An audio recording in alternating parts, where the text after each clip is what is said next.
الحمد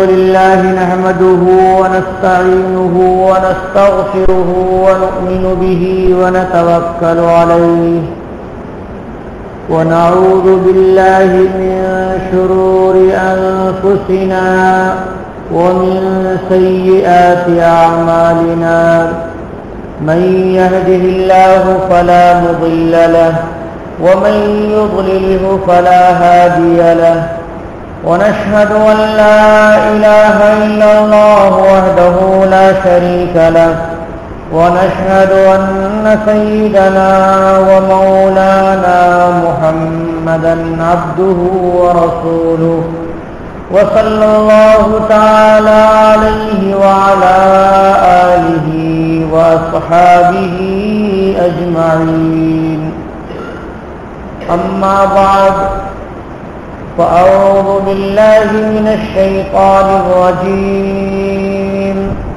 بسم الله الرحمن الرحيم الله الذي رفع السماوات بغير عمد ترونها ثم استوى على العرش وسخر الشمس والقمر كل يجري لأجل مسمى يدبر الأمر يفصل الآيات لعلكم بلقاء ربكم توقنون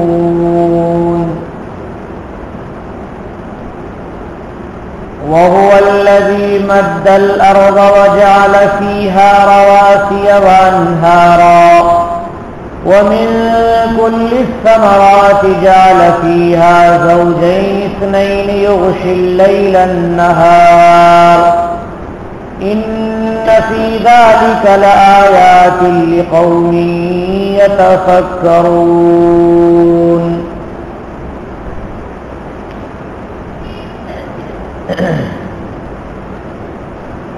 محترم حاضرین مجلس، یہ سورۃ الرعد کی دوسری اور تیسری آیتیں ہیں جو میں نے آپ کے سامنے تلاوت کی ہیں۔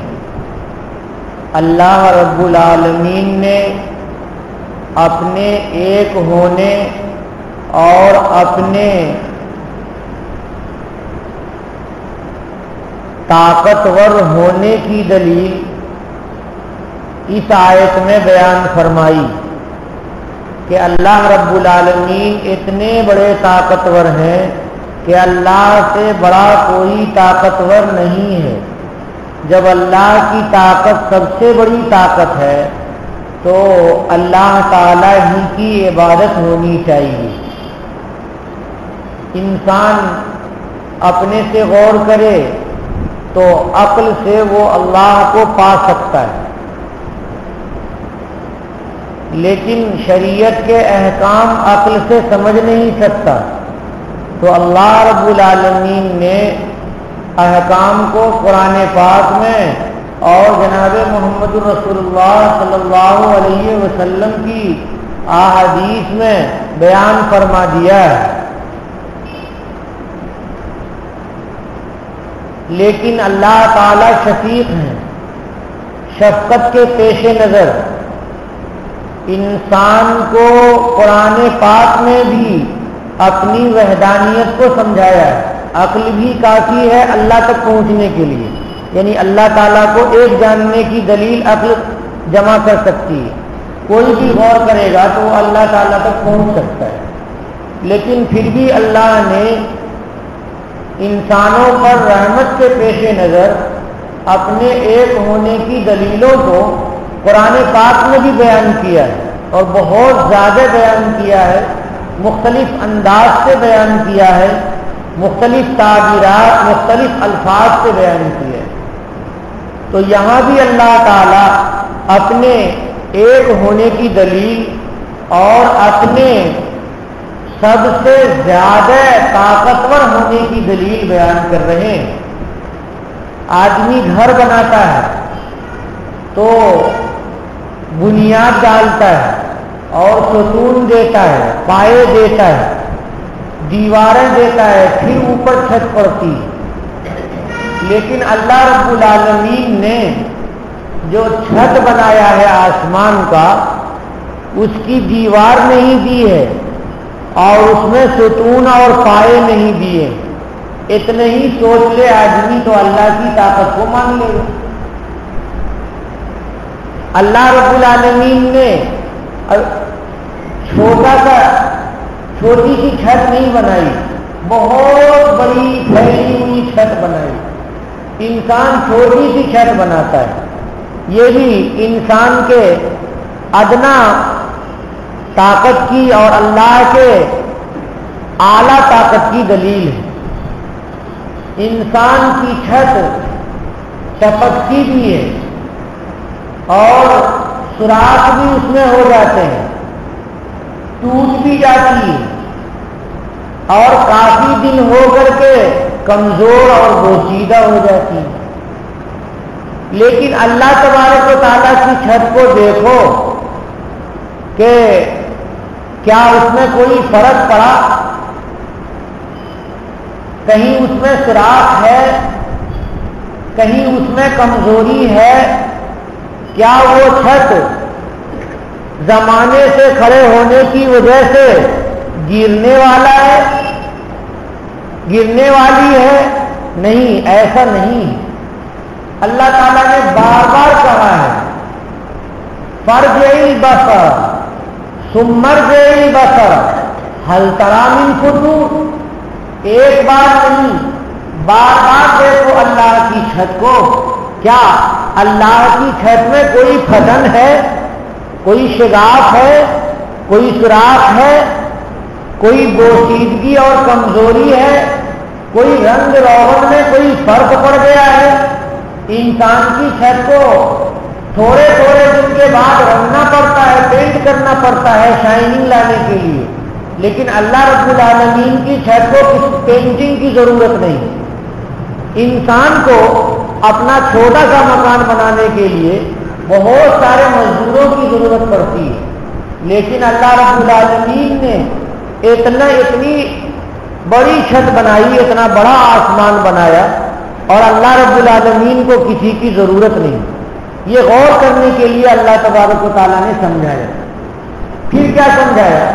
کہ ہم نے آسمان بھی بنا دیا، زمین بھی بنا دی، اور حکومت کو اپنے کنٹرول میں رکھا، پوری کائنات کو اپنے کنٹرول میں رکھا کہ کائنات کا کوئی ذرہ حرکت نہیں کر سکتا ہے اللہ رب العالمین کی اجازت کے بغیر۔ درخت کا کوئی پتا ہل نہیں سکتا ہے اللہ رب العالمین کی اجازت کے بغیر۔ دنیا کا کوئی انسان کوئی کام کرتا ہے چھوٹا یا بڑا، سب اللہ تبارک و تعالیٰ دیکھتے ہیں۔ اللہ تبارک و تعالیٰ کی نگاہ پانی کی تاریکی میں، سمندر کی تہ میں جو ذرات ہیں ان ذرات کی گنتیوں کو جانتے ہیں۔ ہم لوگ اتنی ایک لے لیں گن نہیں سکتے، اور اللہ رب العالمین پوری کائنات میں کتنی ریت ہے اس کی گنتی اللہ تعالیٰ جانتے ہیں۔ اللہ تعالیٰ کی نگاہ تاریک اور اندھیروں میں بھی دیکھتی ہے، انسان نہیں دیکھ سکتا۔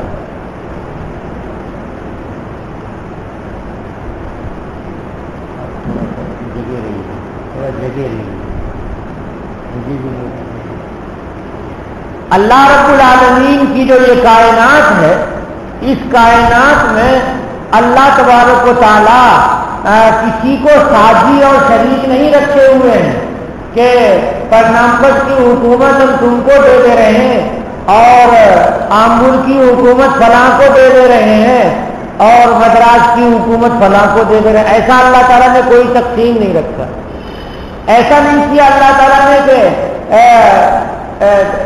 روشنی کی خدائی کسی اور کو دے دی اور تاریکی کی خدائی کسی اور کو دے دی۔ اللہ رب العالمین نے ایسا نہیں کیا۔ اللہ تعالیٰ اسی کو سمجھا رہے ہیں، اللہ الذی رفع السماوات بغیر عمد ترونہا۔ اللہ تعالیٰ نے آسمانوں کو اٹھایا، ایک آسمان نہیں، سبع سماوات ہے بعض جگہوں میں، کہ 7 آسمانوں کو اللہ تبارک و تعالیٰ نے اٹھایا بغیر عمد، بغیر کھمبے کے، بغیر ستون اور بغیر پیلر اور بغیر پائے کے اللہ نے آسمان کو کھڑا کر دیا۔ ترونہا، تم سب دیکھ رہے ہو، ایسا نہیں ہے کہ تم نہیں دیکھ رہے ہو۔ لیکن سائنسدانوں نے کیا کہا؟ سائنسداں کہتے ہیں کہ آسمان ہے ہی نہیں۔ کیوں ہے نہیں؟ وہ کہتے ہیں کہ ہم کسی چیز کو دیکھ کر کے چھو کے مانتے ہیں، تو ہم اوپر جاتے ہیں جہاز سے، راکٹ سے، تو ہم پاتے ہی نہیں ہیں آسمان کو۔ تو جب پاتے ہی نہیں ہیں تو انکار کر دیا کہ آسمان ہی نہیں۔ لیکن غور کیجئے، ایک ہے نہ پانا اور ایک ہے نہ ہونا۔ تو یہ کہیں کہ ہم نے نہیں پایا، تب تو بات کسی طرح سے ان کی اپنے حد تک ٹھیک ہوگی۔ وہ یہ کہیں کہ ہم عاجز رہ گئے آسمان کے پانے سے، تب تو ایک ان کی بات ہوگی۔ لیکن وہ الٹی بات کہتے ہیں ہے ہی نہیں۔ جب کہیں گے کہ آسمان نہیں ہے تو اللہ کی آیت کا انکار ہو جائے گا، اور آسمان کہہ دیں گے کہ نہیں ہے تو اسلام سے نکل کر کے کفر میں چلا جائے گا۔ اس لیے سائنسدانوں کا یہ کہنا کہ آسمان نہیں ہے یہ غلط ہے۔ بچے پڑھتے ہیں اور اسکولوں میں پڑھتے ہیں، سائنس پڑھتے ہیں، تو ان میں جو نظریہ پیش کرتے ہیں کہ فلاں نے یہ کہا، فلاں نے یہ کہا، تو وہاں اپنے ایمان کو سنبھال کے رکھنا بھائی، کہ اللہ رب العالمین نے آسمان کو بنایا ہے، اور ایک نہیں 7 آسمان کا ذکر اللہ تعالیٰ نے قرآن میں کیا ہے۔ تو سائنسدانوں کو اگر پہلا آسمان بھی نہیں ملتا ہے تو ان کی عاجزی ہے، ان کی کمزوری ہے، اور انسان تو کمزور ہے ہی، انسان کا علم تو محدود ہے ہی، تو اس کو اپنی عاجزی کا اعتراف کرنا چاہیے۔ کس کو؟ انسان کو، سائنسدانوں کو۔ لیکن انکار نہیں کرنا چاہیے۔ بعض مسلمان بچے بھی پڑھتے ہیں اور وہ یہی کہنے لگتے ہیں کہ آسمان ہے ہی نہیں۔ ارے تمہاری کتاب میں نہیں ہے مگر اللہ کی کائنات میں تو ہے۔ اللہ تبارک و تعالیٰ نے آسمان کو پیدا کیا ہے، ایک نہیں 7 آسمان کو پیدا کیا ہے، بغیر کھمبے کے پیدا کیا ہے، جن کو تم دیکھ رہے ہو، ترونہا، تم دیکھ رہے ہو۔ اللہ تعالیٰ نے بعض صورتوں میں کہا کہ افلم یروا الی السماء، آسمان کو نہیں دیکھتے؟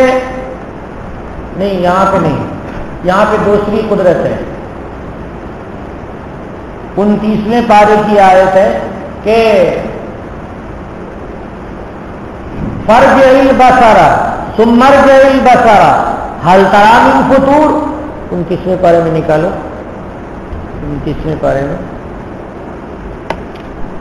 ایک بار نہیں، بار بار اپنی نگاہوں کو آسمان کی طرف لے جاؤ۔ کیا تم آسمان میں کوئی فرق دیکھ رہے ہو، کوئی پھٹن دیکھ رہے ہو؟ ہاں، یہ الذی خلق 7 سماوات طباقا، وہ اللہ جس نے 7 آسمانوں کو طبق در طبق پیدا کیا، منزل در منزل۔ پہلی منزل فرسٹ فلور ہے، اوپر کی منزل وہ سیکنڈ فلور ہے۔ تو اسی طرح سے اللہ نے 7 فلور کا آسمان پیدا فرمایا، طباقا، منزل در منزل۔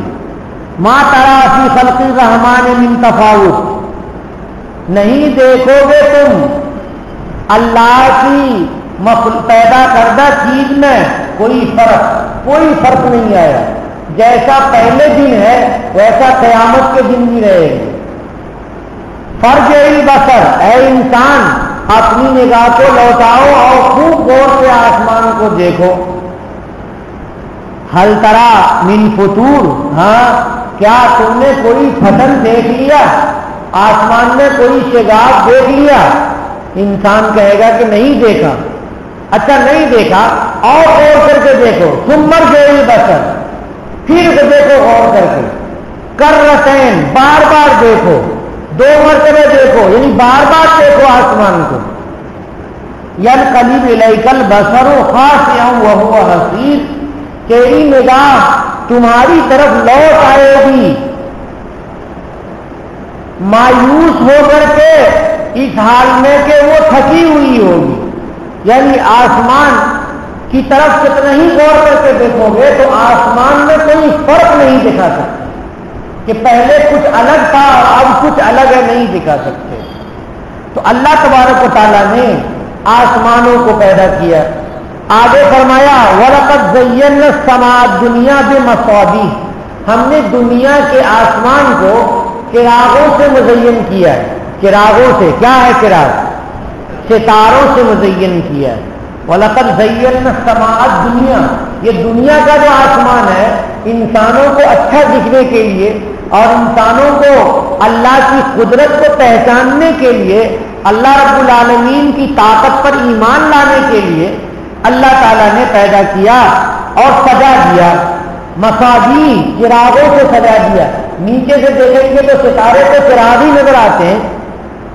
وَجَعَلْنَاهَا رُجُومًا لِلشَّيَاطِينِ وَأَعْتَدْنَا لَهُمْ عَذَابَ السَّعِيرِ، یہ جو ستارے ہیں یہ اللہ تبارک و تعالیٰ کے طرف سے آسمان میں لگے ہوئے ہیں، مگر کوئی شیطان زمین سے اٹھتا ہے اور وہ جاتا ہے آسمان کی بات معلوم کرنے کے لیے تو فرشتے انہی ستاروں کو لے کے مارتے ہیں ان شیطانوں کو. تو جیسے بندوق کی گولی لگتی ہے اور انسان کو آر پار کر جاتی ہے، تو ایسے ہی یہ ستارے شیطان کو لگتے ہیں اور وہ آر پار کر جاتے ہیں. جیسے پتھر سے انسان کو چور دیا جاتا ہے، اسی طرح سے فرشتے آسمان سے شیاطین کو چور دیتے ہیں. وَجَعَلْنَاهَا رُجُومًا لِلشَّيَاطِينِ، اور ہم نے ان ستاروں کو شیطانوں کے لیے مارنے کا ذریعہ بنایا ہے. وَآتَدْنَا لَهُمْ عَذَابَ السَّعِيرِ، اور ہم نے شیطانوں کے لیے جہنم کا عذاب تیار کر رکھا ہے. یہ سورۃ الملک کی آیتیں ہیں جن میں اللہ نے آسمان کو 7 آسمان بتایا ہے، اور سورہ طلاق کی آیت میں اللہ تعالیٰ نے زمین کو بتایا وَالْأَرْضَ مِثْلَهُنَّ، آسمان کو 7 بنایا اللہ نے اور زمین کو بھی انہی کی طرح بنایا. کتنے بنائے؟ 7 زمین بھی بنائی. تو 7 آسمان بھی ہیں اور 7 زمین بھی ہیں. یہ اللہ تبارک و تعالیٰ کی قدرت ہے کہ اللہ نے اتنا سارا بنایا ہے انسانوں کو بتانے کے لیے. اے انسان، تم میں کوئی ایسا ہے جو ایسا بڑا آسمان بنا لے؟ انسان کہے گا کہ نہیں. تم میں کوئی ایسا ہے جو 7 زمین بنا لے، 1 زمین بنا لے؟ انسان کہے گا نہیں. کیا تم میں کوئی ایسا ہے کہ آسمان میں اتنے ستارے ہیں، ایک آدھ اور ستارہ جا کر کے ٹھوک دے؟ کوئی ہے نہیں. تو جب نہیں ہے تو تم مجبور ہو گئے اب تو مانو اللہ کی قدرت کو، اللہ تبارک و تعالیٰ کی قدرت کو مانو. اور جب دنیا میں کوئی ایسا نہیں ہے تو اللہ رب العالمین ہی ہے. اللہ تبارک و تعالیٰ کی قدرت کو مان لو، بات ختم ہو جائے گی. ثم استوى على العرش، جب اللہ نے آسمان زمین سب بنا دیے تو اللہ تعالیٰ نے حکومت کے نظام کو، پوری کائنات کے نظام کو اپنے کنٹرول میں رکھا. اسی لیے بولتے ہیں استوى علی العرش، کہ عرش پہ وہ قائم ہو گئے. کیا مطلب ہو گیا عرش پہ قائم ہو گئے؟ کس طرح سے قائم ہوئے؟ سوال پیدا ہوگا انسان کے ذہن میں کہ عرش کہاں ہے، کیا ہے، اور اللہ کس طرح سے عرش پہ قائم ہوئے. اس کے بارے میں مفسرین کہتے ہیں کہ اللہ تبارک و تعالیٰ کا جسم نہیں ہے. جیسے انسان کا جسم ہے، اللہ کا جسم نہیں ہے، اور عرش کیسا ہے وہ ہمیں معلوم نہیں ہے. تو یہ آیات متشابہات میں سے شمار ہوتی ہے کہ ہمیں ایمان لانا ہے اس پر کہ اللہ کا کوئی عرش ہے اور اللہ تبارک و تعالیٰ اس عرش پہ قائم ہے، ہمیں بس اتنے پہ ایمان لانا ہے۔ لیکن اس کا مطلب کیا ہے الگ سے، کس کی طرف اشارہ ہے؟ تو اس سے اشارہ ہے اس بات کی طرف کہ اللہ تعالیٰ نے اپنے عرش کو، اپنی کرسی کو، اپنے عرش کو کسی کو دیا نہیں ہے، وہ اپنے لیے خاص رکھا ہے۔ عرش اور کرسی یہ دونوں ایک ہیں۔ حسن بصری رحمت اللہ علیہ کی کا قول ہے کہ عرش اور کرسی دونوں ایک ہیں، کہیں عرش کہا گیا کہیں کرسی کہا گیا۔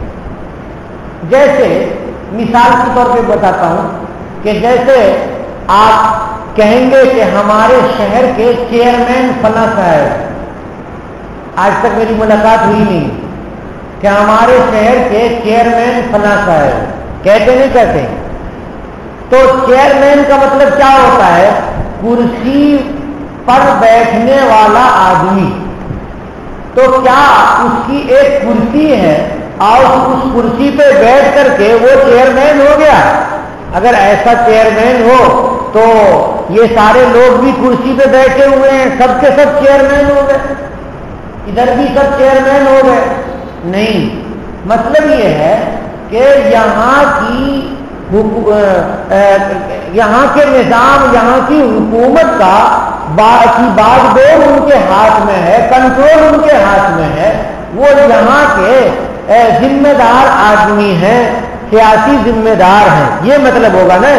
تو اللہ رب العالمین کرسی پر ہیں، اللہ عرش پر ہیں، اس کا مطلب یہ ہے کہ آسمان و زمین کو پیدا کرنے کے بعد اللہ نے حکومت اپنے کنٹرول میں رکھی ہے، کسی اور کو نہیں دیا ہے، اللہ کا کوئی شریک نہیں۔ میں اس کو کیوں پھیلا کر کے سمجھا رہا ہوں؟ اس لیے سمجھا رہا ہوں کہ کچھ لوگ غیر مقلدین ایسا کہتے ہیں کہ عرش اوپر ہے اور اوپر اللہ ہے، تو یہاں پر آدمی کچھ پریشان ہوتا ہے عقیدے کے لحاظ سے، فوراً آدمی سوچے گا کہ اوپر ہونا اور نیچے نہ ہونا یہ تو جسم کی دلیل ہے کہ جسم ہی اوپر ہوتا ہے نیچے ہوتا ہے، کہ کسی وقت وہ چھت پر ہے اور کسی وقت وہ نیچے ہے۔ تو اس کا مطلب یہ ہے کہ اللہ تعالیٰ کا جسم ہے۔ استغفر اللہ استغفر اللہ۔ وہ فرقے مسلمان نہیں ہیں جو اللہ کا جسم مانتے ہیں۔ اور جب اللہ تعالیٰ کو اوپر مانو گے تو اوپر کی چیز نیچے کے چیز اشارے کے قابل ہوتی ہے، اور اشارے کے قابل جو چیز ہوگی وہ جسم ہوگی، تو گویا کہ اللہ کو تم نے جسم مان لیا۔ عرش پر اللہ بیٹھے ہیں اگر تم مان رہے ہو، جیسے کرسی پہ انسان بیٹھتا ہے، تو سوال یہ پیدا ہوگا کہ عرش کے بننے سے پہلے اللہ کہاں تھے؟ نہیں سمجھ میں آ رہا ہے؟ عرش کے بننے سے پہلے اللہ تبارک و تعالیٰ کہاں تھے؟ یہ اہم سوال پیدا ہو جائے گا کہ عرش پر اگر بیٹھے ہوئے ہیں تو عرش بننے سے پہلے اللہ تبارک و تعالیٰ کہاں تھے؟ تو طرح طرح کے اعتراضات پیدا ہو جائیں گے، جس سے انسان ایمان سے نکل کر کے شرک کی طرف چلا جائے گا اور انسان فرقہ مجسمہ میں شامل ہو جائے گا، جو اللہ تبارک و تعالیٰ کا جسم ماننے والا فرقہ ہے۔ ان لوگوں کو ایک روایت سے کنفیوژن ہو گیا ہے۔ وہ روایت کیا ہے کہ ایک بانجی آئی جس کی زبان نہیں تھی، یعنی گونگی تھی، اور گونگے لوگ کس سے اشارہ کرتے ہیں؟ ہاتھوں سے اشارہ کر کے وہ بولتے ہیں۔ ہاتھوں کے اشارے سے بولتے ہیں. گونگے اسکول میں سارے طلبہ بیٹھے رہتے ہیں اور وہ ایسے ایسے کرتب کرتے ہیں, ایسے اشارے کرتے ہیں کہ اب دیکھ دیکھ کے آپ ہنستے رہ جائیں گے. ایک مرتبہ ایک کالج سے گونگے بچے آ رہے تھے حیدرآباد میں, ایک بس پہ سوار ہوئے, تو میں ان کے پیچھے بیٹھ گیا. کئی تھے اور وہ آپس میں یوں کرتے تھے, یوں کرتے تھے, یوں کرتے تھے, یوں کرتے تھے, اور ایک دوسرے سے باتیں کرتے تھے اور ہنستے بھی تھے. اور بعض چھوٹی کتاب رکھے تھے جیب میں, اس کو کھول کے ایسے ایسے کر کے دکھاتے بھی تھے. تو مجھے ایسا لگا کہ کبھی کبھی اسکول سے جب بچے نکلتے ہیں تو ان کو مختلف قسم کی شرارتیں سوچتی, تو میں سمجھا کہ ایسا لگ رہا ہے کہ یہ سب گونگے کی نقل کر رہے ہیں. تو کافی دیر جب ہو گئی تو تب مجھے معلوم یہ ہوا کہ یہ فلاں کالج سے بچے ابھی نکلے ہیں اور یہ سب گونگوں کی جماعت ہے. تو گونگے اشارے سے بات کرتے ہیں. تو ایک باقی تھی وہ گونگی تھی, وہ نبی کریم صلی اللہ علیہ وسلم کے پاس لائی گئی. تو حضور صلی اللہ علیہ وسلم نے اس سے 2 سوال کیا ایمان سے متعلق کہ یہ مومنہ ہے یا مومنہ نہیں. پوچھا این اللہ, اللہ کہاں ہے؟ تو اس بازی نے کہا, کیا کہا؟ ایسے اشارہ کیا. تو اللہ تعالیٰ کی ذات تو بلند و بالا ہے, تو اس لیے ہم اللہ کے لیے نیچے اشارہ نہیں کرتے ہیں بے ادبی کی وجہ سے. تو ادب کا تقاضا کیا ہوتا ہے کہ اللہ کے لیے اوپر اشارہ کرتے ہیں کہ ہمارے اللہ بہت ہی باعظمت اور بہت ہی ادب کے لائق ہیں. تو اللہ کے لیے ہم اوپر اشارہ کرتے ہیں. ہم لوگوں کو ایک دوسرے سے بات بھی ہونی ہے تو کہتے ہیں اللہ کو یاد کرو, نیچے ایسے نہیں کہتے اللہ کو یاد کرو, ایسے نہیں کہتے, ایسے کہتے ہیں اللہ کو یاد کرو. تو اس باقی نے اشارہ کیا. حضور نے پوچھا من انا, میں کون ہوں؟ تو باندھی نے ایسے کیا, پہلے آسمان پہ انگلی لے گئی اور اس کے بعد نبی کریم صلی اللہ علیہ وسلم کے سر پہ انگلی لے گئی, ایسے کہہ کر کے اور ایسے کر کے. کیا مطلب ہوا اس کا؟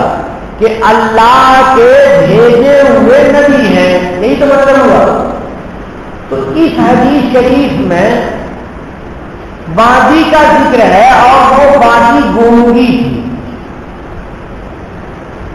احادیث کے ذخیروں میں پوری سندوں کے ساتھ ساری روایتوں کو اکٹھا کیا جاتا ہے. فقہائے کرام کا طریقہ ہے, ساری روایتوں کو اکٹھا کرتے, کسی کو چھوڑتے نہیں ہیں, اور سب کو اکٹھا کر کے اور غور فکر کر کے اور اس سے مسئلہ نکالتے ہیں. پھر مسئلہ عام آدمی کو کچھ مسئلہ بتاتے ہیں, وہ سب کچھ بتاتے نہیں ہیں دلیل. تو میں نے آپ کو یہ بتایا کہ غیر مقلدین اس روایت سے شبہے میں ہو گئے. کیا شبہے میں ہو گئے؟ کہ وہ تھوڑی سی روایت لیتے ہیں, تھوڑی سی چھوڑ دیتے ہیں, کہ جو قوی اور بہت مضبوط سند ہے اس کو انہوں نے لیا تو اس میں باندھی کے بارے میں گونگی ہونے کا ذکر نہیں, اور جو روایتیں ان سے نیچے کی درجے کی ہیں, ضعیف ہیں, لیکن ناقابل قبول رد اور موضوع بھی نہیں, اس روایت میں گونگے ہونے کی تشریح. تو جب احناف حدیث شریف کی تشریح کرتے ہیں تو وہ قوی ضعیف سب کو سامنے رکھتے اور ایک مسئلہ نکالتے ہیں, مسئلہ بتاتے ہیں. تو وہاں پر ایک روایت میں گونگا کا لفظ نہیں ہے, حذف کر دیا راوی نے, اور دوسری روایت میں راوی نے ذکر کر دیا. تو ہمیں اس روایت کو اس روایت کو ملا کر کے مطلب نکالنا پڑے گا, یا ایک کو چھوڑ دیں گے. یہ لوگ آدھی کو چھوڑتے ہیں, آدھی کو لیتے ہیں, اس لیے ان کو کنفیوژن ہو گیا کہ وہ سمجھ رہے تھے کہ یہ باندھی گونگی نہیں ہے. اب ہر آدمی کو غیر مقلد پوچھے, اللہ چھت پر ہے، عرش پر ہے اور ایسے اوپر ہے، تو کہے گا کہ ٹھیک ہے تم مسلمان۔ یہ عرب میں بہت زیادہ چل رہا ہے، آپ کے یہاں شاید نہیں چل رہا ہو، عرب میں بہت زیادہ چل رہا ہے۔ غیر مقلد کسی کو بھی پکڑ لے گا اور کہے گا اللہ کہاں ہے، تو وہ کہے گا کہ ہمیں نہیں معلوم، تو کہیں گے معلوم کرو تمہارا ایمان نہیں۔ اور اگر وہ بتا دیا کہ اوپر چھت پہ بیٹھے ہوئے ہیں آسمان پر، تو کہیں گے ہاں تو مسلمان ہے۔ اور اگر کوئی آدمی کہے گا کہ بھائی اللہ تعالیٰ جسم کے لحاظ سے کہاں ہے ہمیں تو نہیں بتا، ہمیں متعین نہیں کرنا چاہیے، اللہ اپنے علم کے لحاظ سے اور کائنات کو دیکھنے کے لحاظ سے اللہ کی قدرت ہر جگہ ہے۔ اگر بولے تو وہ کہے گا کہ نہیں تم مشرک ہو۔ تو ان کے یہاں شرک بہت آسان سی بات ہے اور مشرک کہہ دینا بہت آسان۔ تو آپ لوگ یاد رکھیے گا کہ جس حدیث سے وہ استدلال کرتے ہیں کہ اس نے پوچھا کہ اللہ کہاں ہے، تو باندھی نے کہا ایسے اور کہا میں کون ہوں، تو رسول اللہ صلی اللہ علیہ وسلم کی طرف اشارہ کیا، وہ باندھی نے زبان سے نہیں کہا ہے، اس نے اشارے سے کہا ہے۔ اور یہ روایت الگ کتاب میں صحیح سند کے ساتھ موجود ہے، ایسا نہیں ہے کہ روایت غلط ہے۔ تو اللہ رب العالمین عرش پر ہے، اس کا مطلب یہ ہے کہ اللہ تعالیٰ نے پوری کائنات کی حکومت کو اپنے قبضے قدرت میں رکھ رکھا ہے۔ اتنے کو بس آپ یاد رکھیے گا، ورنہ تو یہ جو غیر مقلدین ہیں یہ دوسرے کو مشرک کہتے ہیں، لیکن اللہ کو اگر وہ ایک اوپر کی جہت میں ہی مانے اور اللہ تبارک و تعالیٰ کی جگہ متعین کر دیں، تو جگہ متعین اگر ہوگی تو جسم ہو جائے گا، جسم کے لیے جگہ متعین ہوتی ہے، اور جگہ متعین ہوتی ہے تو اس کی طرف اشارہ بھی کیا جاتا ہے۔ عرش پر بیٹھے ہوئے ہیں، تو عرش جب نہیں بنا تھا تب اللہ کہاں تھے، طرح طرح کے سوالات پیدا ہوں گے۔ تو شرک کی طرف یہ خود جا رہے ہیں، عرش والی بحث کر کے یہ غیر مقلدین شرک کی طرف چلے جاتے ہیں۔ اور میں ان کو مشرک نہیں کہتا ہوں، میں تو کہتا ہوں سدھر جاؤ، سنبھل جاؤ، اپنے عقیدے کو ٹھیک کر لو، لیکن شرک کے راستے سے وہ ہو جاتے ہیں۔ جو فرقہ مجسمہ ہے وہ فرقہ مسلمان نہیں۔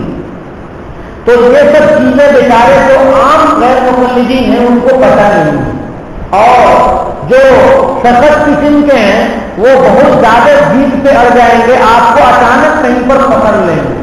تو آپ یہ کہہ دیجئے گا کہ اللہ تبارک و تعالیٰ کا کنٹرول پوری کائنات پہ حاصل ہے، یہ مطلب ہے اللہ کے عرش پہ ہونے کا، اور زیادہ چکر میں نہیں پڑیے گا۔ یہ کہیے گا کہ اللہ اپنے علم، اپنی قدرت، اپنی طاقت کے لحاظ سے پوری کائنات کو کنٹرول میں رکھتے ہوئے۔ اگر بولیں کہ اللہ ہر جگہ ہے، تو ہر جگہ ہے کا مطلب یہ ہے کہ اللہ کا علم ہر جگہ ہے، اللہ کا جسم ہر جگہ ہے، یہ نہیں مطلب۔ اللہ کا جسم ہر جگہ ہے یہ مطلب نہیں، کیونکہ اللہ کو ہم جسم کے ساتھ نہیں مانتے۔ غرض یہ کہ یہ ایک بحث تھی جو آپ کے سامنے ذکر کرنا مناسب سمجھا میں نے۔ پھر اللہ نے کیا کیا، وَسَخَّرَ الشَّمْسَ، اللہ نے سورج کو چلایا، سورج بھی چلتا ہے، وَالْقَمَرَ، اور چاند کو اللہ تعالیٰ نے چلایا، چاند کو اور سورج کو اللہ رب العالمین نے چلایا۔ کُلٌّ یجری لِأَجَلٍ مُّسَمًّى، ہر چیز چلتی ہے ایک متعین مدت تک کے لیے، یعنی پوری کائنات کی چیز چل رہی ہے ایک متعین مدت کے لیے۔ اس متعین مدت کے پورے ہو جانے کے بعد یہ کائنات ختم ہو جائے گی، یعنی قیامت آ جائے گی۔ یدبر الامر، اسی استوا علی العرش کی وضاحت ہے۔ یدبر الامر، اللہ تعالی